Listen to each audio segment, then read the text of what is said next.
guys, I want to talk just a few minutes about the layers involved in dog training. So many times folks will come to me, when they become a client, or someone will reach out through email or social media, and they'll be like, I just don't know how it got to this point.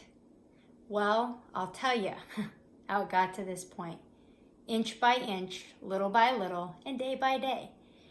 See, it wasn't just one thing that kind of tipped the dog over the edge to make them, explosive on leash, or, go ballistic when company comes over, or ripping and tearing apart the crate, or getting in the trash, jumping on the counter. All of those things, you didn't just wake up one day and those things were happening. What happened was they got there little by little, inch by inch, piece by piece. So that's the answer.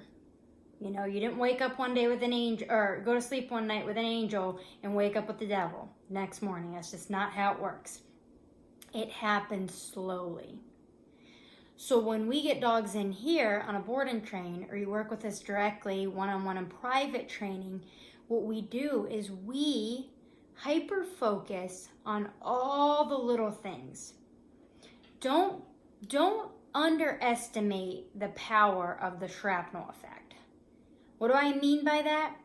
What I mean by that is, I'll give you an example. We'll get a dog in here on a board and train, and the owners will tell me, I can't turn my back on the dog to go even to run into the restroom without coming out and the dog is completely in the trash. That same dog, after 2 weeks with us on a board and train, wouldn't even consider getting in my trash. Wouldn't even consider it. How do we get there? Well, we took all the little pieces and we hyper-focused on all the little pieces. Example, day one, I tell the dog, you're not gonna rush out of this crate. You're gonna respectfully stand there until you have permission to come out of the crate.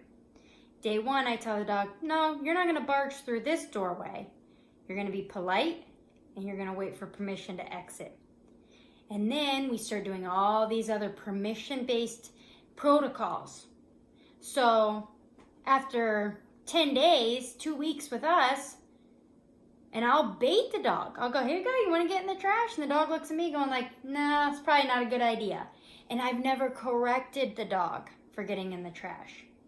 So focus on all the little things, because the little things add up. They do. So you might say, well, I don't really care if I open the crate and the dog rushes out. Okay. But then you have that over here, and then the next thing you let them run out of the doorway, you let them jump out of the car without permission, you let them steal toys from the other dog, you let them be pushy and snotty with your kids, and it all adds up. And then you'll wake up one day and go, how did it get this far? Well, the little things become the big things. So, if the little things can become the big things in a bad way, that also means the little things can become the big things in a good way.